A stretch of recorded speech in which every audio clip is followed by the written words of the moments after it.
We are continuing on Mesechet Avodah Zarah, and we are on the top of the Nunchet Amud Aleph, the first line. Today's Amud is being learned. L'schut rufa shel Ma'av Meir ben Tova, Sarah Rachel bat Nora, and for Hatzlacha Avi Yigal ben Devorah. Today's Amud is also dedicated for rufa shel Ma'av Rachel Simcha bat Nahit, that should have full recovery. Amen. So we started a story in the Gemara with a psak of Rava, a very interesting story that Rava made a public declaration on his psak about a story that happened in his town, and then retracted really the psak. The way the story happened is the fellow non-Jew goes to, this is in the city of Mechuzah, where Rava was the Rosh Hashiva, and he goes to a Jewish store and asks for wine. The guy didn't want to, of course, deal with this situation, so he told him we don't have wine. And there was a small bucket, a small container of wine there in the store, and the guy puts his hand in it and takes it out a little bit and says, well, this is not wine. And the Jew gets all nervous and upset, and he takes the bucket and pours it into his large container of the entire inventory of wine that he had. And now he has a question. Well, the guy touched this small bucket, and I poured the whole thing in my, storage of wine. Now what's the question? What's the psak? What's the halacha for the wine that I have? And Rava said that the entire thing is mutar to be sold to a goy. Now, don't sell it to the Jew. It's asur b'shtiyah, but it's mutar b'hana. You could benefit from it. And when this psak traveled its way through the neighboring cities, the Gdolei Amoraim of the time of Rava disagreed with it very vehemently. Rav Huna bar Chinena, Rav Huna bar Rav Nachman, they disagreed with him. They said, no, you can't. It's asur b'hana'ah. And Rava, to establish and strengthen his psak, he made a public declaration of blowing shofarot in Mechuzah, in his city, and publicly declaring his psak that's mutar. And those two Amoraim in the neighboring cities, they also made a public declaration with shofarot in their cities, in their respective cities, that this is asur. So it became a massive machloket between the leading Amoraim of different cities at the time. This became like the question of the year. And now the Gemara is going to say what happened subsequently with Rava, and how he at the end retracted his psak. In other words, Rava in the beginning paskined that even though that this goy, shelo b'kavana, he didn't mean to pour the wine for Avodah Zarah or anything even similar to that. He just wanted to see if this is wine. It smelled like wine. He said, well, he said you don't have wine. He put his hand in. He said, this is not wine.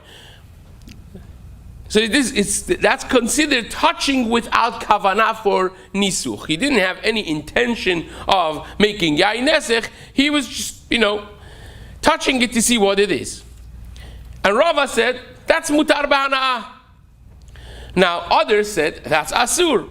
As we will see in just a moment, Rava at the end had to retract his psak as well, and he paskined also that it would be asur. Now, Ikla Rav Huna breh Rav Nachman leMechuzah. The way Rashi has this girsa is one of those two Amoraim who had the debate, or the Baalei Plukta of Rava. One of those two who publicly announced that Rava is mistaken, now actually comes to town, to the city of Rava, to Mechuzah.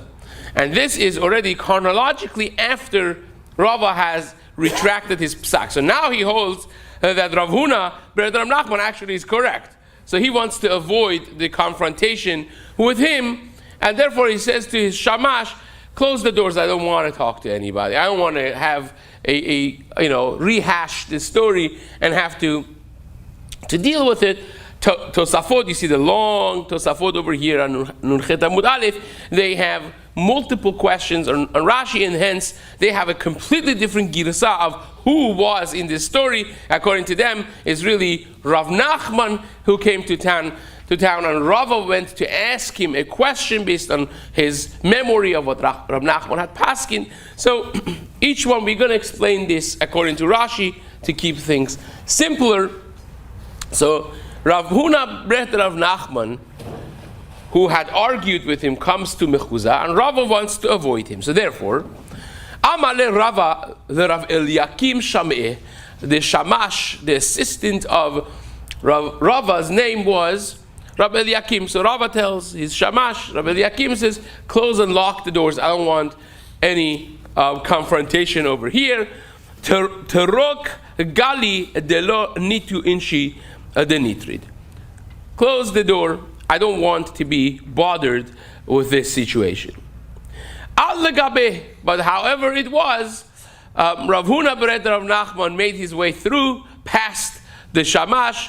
He skipped Rav Eliakim and he came into the inner chambers of Rava, and now you have to deal with this.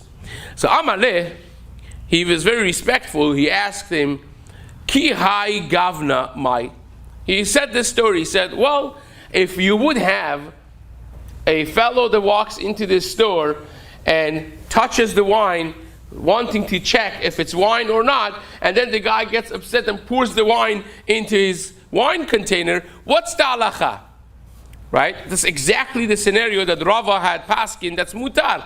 So Rava tells him, Amale, asur. He told him, it's asur.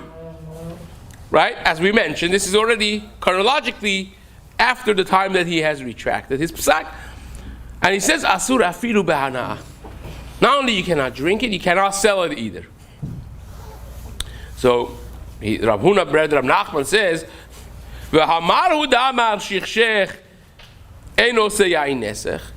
didn't you blow shofarot and announce publicly that it will be mutar, it's not yain nesech?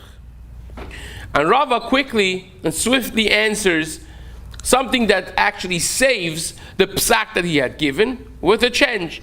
He says, Emor de Amriana levar mideme de hauchamra. He says, who says that I said the whole thing is mutar b'hana? That wine that was touched by the goy initially, that remains asur b'hana. When I said that he could sell it to the goyim, I meant, well, you had, like, imagine a liter, 1 gallon, imagine, of wine that the goy touched, and you put this in 1,000 other gallons of wine that you had. The other 1,000 is not asur b'hana'ah. Now you have 1,001 gallons of wine. You could sell all of it, just sell it for the price of 1,000. In this way, you are not benefiting from that 1 gallon that the goy touched, and therefore you're good to go. So he saved his psak by switching a little detail over there in the psak that he had given. In truth, originally when he had given the psak, he meant that you could charge for the whole amount, 1,001 gallons of wine, and no problem. Now he switched it. Now what happened exactly? So now Rava explains what happened that he switched his psak. Here is the story.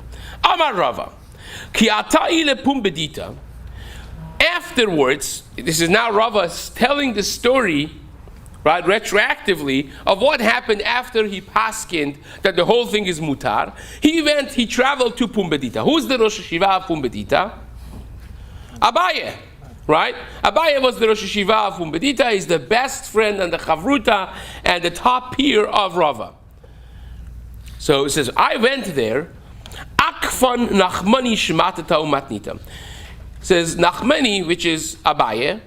By the way, why is Abaye called Nachmani? Rashi in Gitin and many other places also alludes to this, that Abaye was raised as a yatom when he was in pregnancy period. His father passed away, and when his mother gave birth to him, his mother passed away. So he was a complete yatom, Rahman al-Islam, and Rabbah, the Rosh Hashiva, adopted him and called him Nachmeni after his father, his own father. Rabba, his name was Rabba bar Nachmeni.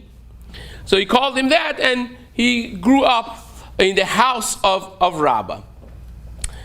And there was a woman that tended to him as well, the very wise woman that Abaye actually quotes her multiple times in Shas, says, Amra li em. The quotations from her, Divrei Chochma, the wise comments that she made, are mentioned by Abaye across Shas. It says, Amra li em, my mother said, is referring to that woman that really tended to him growing up. And that's how Rashi understood. But Aruch, it brings in the name of Geonim a deeper insight into the story of Abaye, that Abaye in fact was the nephew of Rabba. His father's name, as the Gemara in Zvachim mentions, was Kaili, and he passed away, of course, as we mentioned, and he was the brother of Rabba. So when he passed away and his wife passed away, Abaye was a yatom, he adopted his nephew, Rabba bar Nachmeni, adopted, and he was named, his real name was Nachmeni. His real name was Nachmeni. He was named after his grandfather, who was Rabba's father, Rabba, his uncle, Rabba bar Nachmeni. And you see many times across Shas that in the time of Tanaim and Amoraim, people would name their children after their father. That's how it was, even Bechayim. They would do that. So he was named after his father's father, Nachmeni. That was his name. But Rabba had a problem. Rabba couldn't call him Nachmeni because it's the name of his father. A person can't call the name of their father, especially if it's not a regular common name. So therefore he had to call him a nickname, and he nicknamed him Abaye, which means my father. Because Rabba's father's name was Nachmani, the same name as him, and he called him Abaye. Also a reason for that nickname is, the Rashi Tevot of Abaye is, Asher Becha Yerucham Yatom. The pasuk that HaKadosh Baruch Hu has Rachmanut on the Yatomim. So that's the story of Abaye. Abaye was an extremely sharp individual. He was a student of mainly Rabba and Rav Yosef. He specifically had tremendous respect for Rav Yosef. He learned a lot of Bekiut from Rav Yosef, a lot of Shematas and Braitas. He had tremendous respect for him. That even the Gemara says when he saw the corner of the ear of the donkey of Rabbi Yosef coming from far, he would jump up standing for the kavod of Rabbi Yosef. A lot to be said about Abaye. He was an extremely sharp individual, and the main bar plukta of Rava. So back to our story. He was the Rosh Yeshiva of Pumbedita, and Rava says, when I went from Mechuza, from my town, to Pumbedita, Abaye really gave me a hard time. He said, well, how in the world did you paskin that this is mutar? You missed a whole lot of stories and a braita. Stories from early Amoraim, which is, Abaye was married, he was the third husband of Rav Yehuda's granddaughter, right? To give you a little bit of context of how it was, it's the fourth generation of Amoraim. Rav Yochanan and Shmuel are the first generation of Amoraim. Rav Yehuda is the student of Shmuel. It's the second generation of Amoraim, and his granddaughter is married to Abaye. So he says to him, Abaye tells Rava, you missed the story of the psak of Rabbi Yochanan and Shmuel, who are the early Amoraim, both of which said that this case will be asur. How can you say mutar? And it's a braita. So you missed a whole lot over here. Let's deal with it. And that's the reason that he retracted his psak, was because of Abaye. So let's learn. Says the Gemara, Shematata umatnita. The asir, both of the stories of Rabbi Yochanan and Shmuel, and also the story from the Braita, the Matnitin, is indicative that this is asur. Now, what are these? Shematata da uvda da'ava b'nei Harda, story that happened in the Harda, which is the city of Shmuel. Ve'asar Shmuel. This case happened, a similar case, in the Harda, that the goy touched the wine without any specific kavanah of pouring the wine for Avodah Zarah, just happened to touch it. And Shmuel said, the wine is asur b'hana'ah. But Tveria was the place of Rabbi Yochanan in Eretz Yisrael. Ve'asa Rabbi Yochanan. Same case. A goy touched it without kavanah lenasech, and Rabbi Yochanan said it's asur b'hana'ah. Ve'amri le refi she'enan b'nei Torah. And I argued back. Rava is telling this story over. So I went to Abaya told me these stories, and I pushed back. I said, well, maybe Rabbi Yochanan and Shmuel, they said it's asur, not because they actually hold it's asur, but they wanted to be mahmir because the people who they were dealing with were not Bnei Torah, and therefore they were afraid and concerned that if you say it's mutar b'hana'ah, they're going to come maybe to even drink it. But really, they would say it's mutar b'hana'ah to sell it to a goy. And Abaya, of course, did not take that sitting. Abaya says, "V'amar li Teveria v'neharda enan b'nei Torah de mechuzah b'nei Torah." So, what you think your city of mechuzah is the bigger Talmidei Chachamim than the time of Shmuel and the time of Rabbi Yochanan in Teveria? Who says? You know, boy, you're amazing Rosh Yeshiva, but Rabbi Yochanan was not a chopped liver either. In the time of Rabbi Yochanan was not any worse than your time in mechuzah. So that's the shmata that Abaye brought. There's two stories that he brought. And matnita, the braita that he brought, is as follows: the agardamim oved kochavim shekadach bemeneket. They had like a USDA, FDA, quality control, because the wine industry was, of course, one of the top industries at the time, and because they used to dilute their wine 3-to-1 anyways, one of the things that people would do to cheat would be Yeinech mahul b'mayim. So ech mahul b'mayim, the pasuk says one of the cheating methods was you overly diluted the wine, and the king had a system in place to check the quality of wine. So this guy Agardamim, who was the FDA agent, he would come randomly to his store and poke his his straw into the barrels of wine and drink from them to see if they are quality and it's properly diluted or not. So if a goy, agardamim, that's a oved kochavim, comes into a Jewish store, pokes his straw in the wine and sips a little wine, so what's the halacha? It's the braita that talks about this, right? So you think en chadash ta chadash amish. You think that this is a new story? This happened at the time of the braita as well. So says the braita, shekadach bemeneket ve'ela, or sheta'am minakos, or he poured some wine into a cup. He sipped a little bit of the wine and then poured back the rest of it. In those two cases, says the braita, zaya maaseh. This was the actual story that happened, says the braita, ve'asruhu. And they said it is asur. So that's like checkmate. Like you missed a braita. Now, the Amoraim are allowed to miss a braita. They can't be missing a Mishnah. So Abai says, well, I have a braita that you may be interested to see. Right? You may not know this braita, but it is a braita.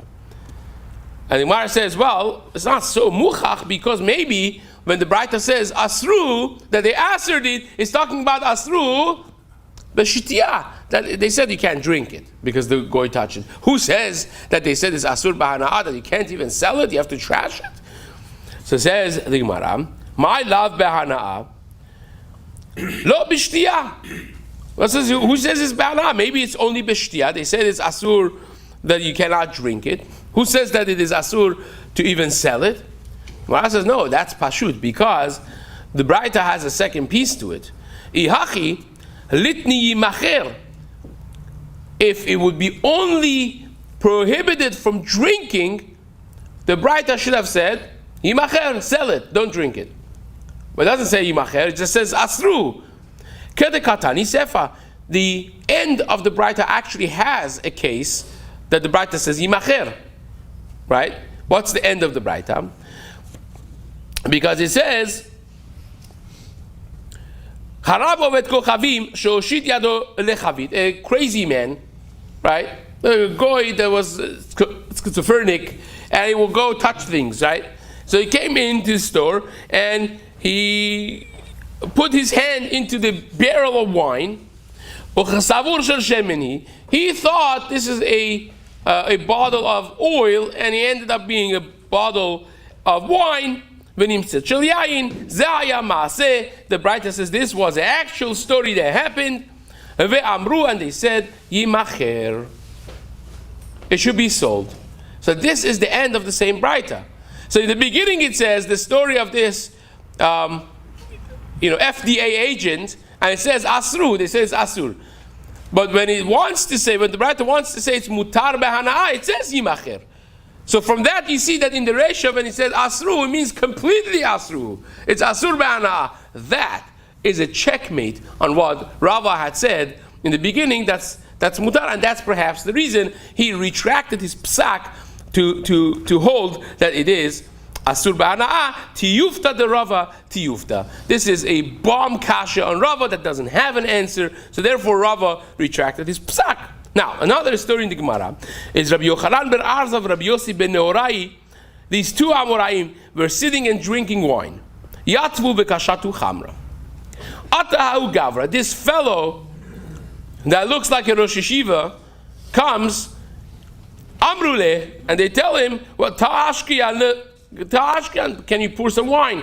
They thought he's like a bottler, a Hasidic bottler, and turns out that the guy is a full-fledged goy, right? So he poured some wine, and then when they started schmoozing with him, turns out the guy is, a certified Oved Kochavim.